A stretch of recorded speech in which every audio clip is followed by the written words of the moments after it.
বাচ্চা হওয়ার পর থেকে কোনো দিন কোনো মা আর ঘুমাইতে পারে না। শুনতে অবাক লাগবে, এটাই সত্যি। যেই দিন যেই মোমেন্টে বাচ্চাটা পেটের মধ্যে আসে তারপর থেকে কবরে যাওয়া পর্যন্ত ওই মা কোনোদিন আর 8 ঘন্টা ঘুমাইতে পারে না।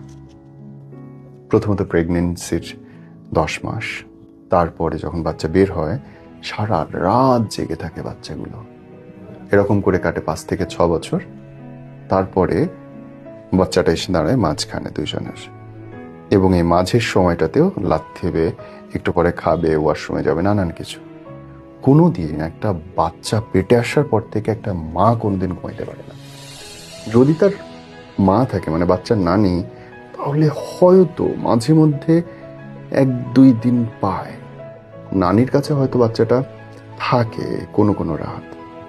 সেই রাতগুলো ঈদের রাতের চেয়ে বেশি আনন্দের।